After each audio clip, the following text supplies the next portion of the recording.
I'm not picking this comment for any other reason than just to have something to jump off of, because despite my video the other day not being about the general talking point and issues surrounding bootlegs, and instead being about someone videoing and posting a montage of the entire new Hunger Games stage show on the opening preview, lots of people in my comments are trying to justify and argue for and feeling superior for supporting bootlegs. So you want to talk about bootlegs? Let's talk about bootlegs. So I'm not going to say how old I am, but I've been going to the theatre for a very, very long time, decades. And it started when I was about 7 years old, because when I was 3, I told my parents I wanted to be an actor. And every single birthday, all I wanted to do was go to the theatre and watch a stage show or a musical. My first introduction to bootlegs was in 2010 when Legally Blonde opened on the West End, and I wasn't able to go. And someone I knew said, well, why don't you just watch it online? And I was like, huh?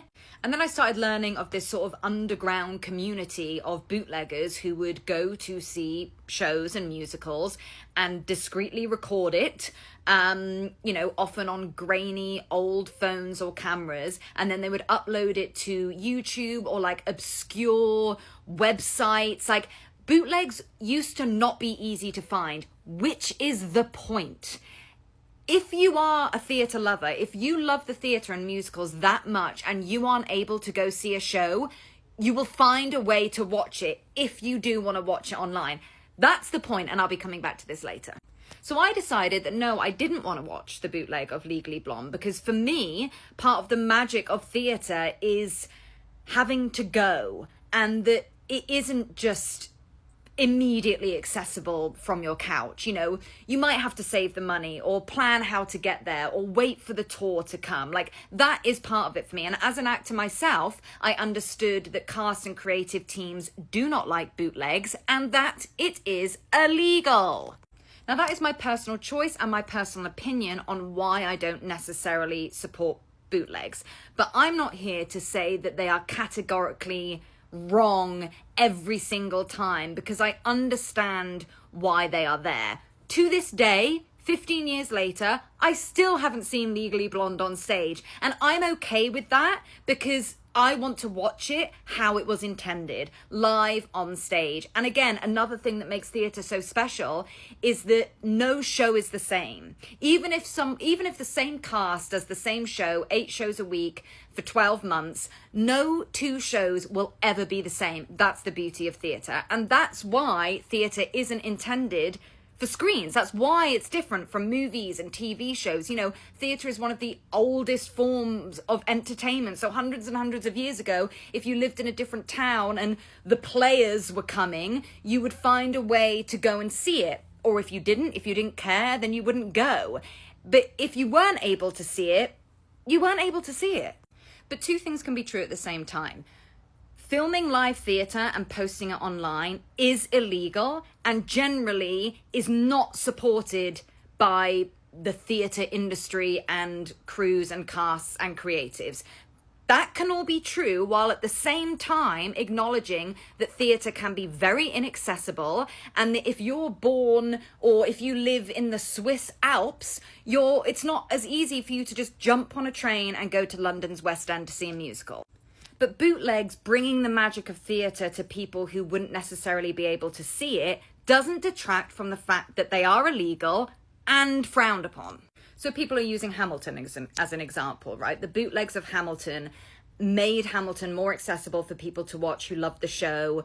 It got a lot of hubbub about it, a lot of talk about it, and it, reached so many more people than it would if you had to go to the theatre to see it. However, that happened 10 years ago, when, back to my earlier point, bootlegs used to be hard to find with good reason. As in, if you're a theatre lover or you really want to see something and you aren't able to see it in person, you would have to scour the internet, or you would have to know someone who knew someone who had the link to send it to you.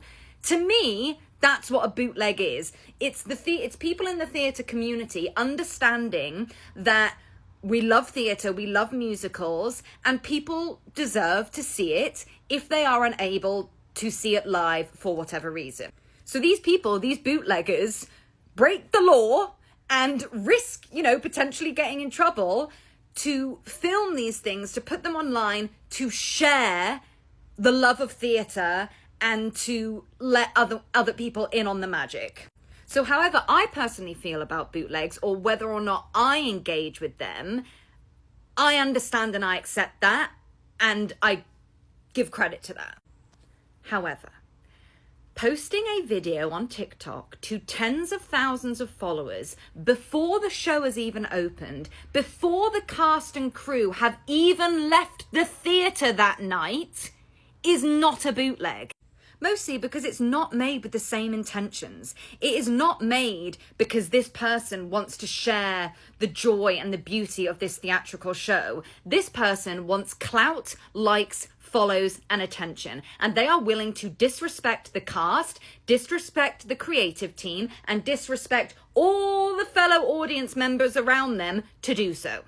If you're someone that genuinely loves and appreciates the sanctity of theatre and you want to share this amazing spectacle with people who otherwise might not be able to see it, you would not post the opening preview, any preview whatsoever. You would understand that you would want the show to be in its finished form, which again, a preview is not that.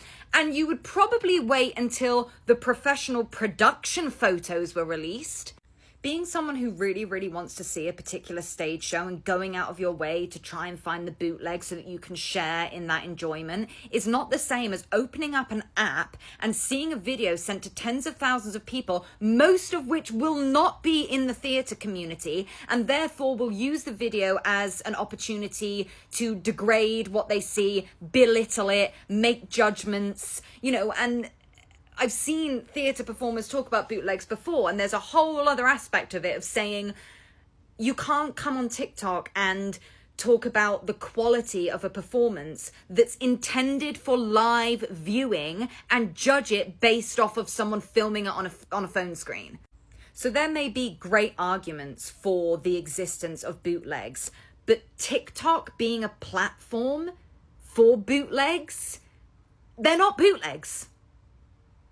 They're TikTok videos from content creators who want more follows. That's not what bootlegs are. That's not what they are intended for. And all this is going to do, these TikTok videos, is it's going to normalize the videoing of live theatre and normalizing disregarding the requests of creatives. And using Hamilton again as an example, back when the bootlegs of Hamilton came out in 2015, it would maybe be one person filming it discreetly. Now the cast are saying on Broadway that they're getting 6 or 7 people a night. And the actors can see that. Again, the whole idea of bootlegs is the people filming it love theatre so much that they want to share it with other people in their community. And they understand that they don't want to disrespect the cast, but they also want other people to enjoy what they're seeing. These videos on TikTok are not that. Whipping your phone out in the middle of a show where the actors can see the screen, they can see it loud and clear, and they're asking you not to, is not what bootlegs are for. Like, I could honestly talk for hours about all the reasons to not film live theatre. There's just, the list is endless. But the point of this video is, don't get it twisted. These TikToks are not bootlegs. They're TikToks. It's video after video after video of people just trying to post something to get engagement. And the more that we just sit back and go, oh, well, that's the way things are now, the more we're going to lose theatre etiquette, the sanctity and the magic of live performance, and the more we're going to normalise this downright disrespectful, unnecessary behaviour. And lastly, I now live thousands of miles away from London. I lived there for 6 years. I don't live there now. I really hope to see the Hunger Games on stage one day. But if I don't, and if I can't, that doesn't mean that I'm entitled to see it online. If it's there and I'm someone that wants to watch it online, okay. But that doesn't mean that I'm entitled to it. No, one more thing. Theatre should be more accessible. We should have more live recordings like Hamilton, like Frozen. But that's not going to happen if we normalise just postings on TikTok, because they'll go, oh, well, people can just watch it online now. There's so many TikToks, people will watch it. They won't want to make it more accessible if it's already been done in the wrong way.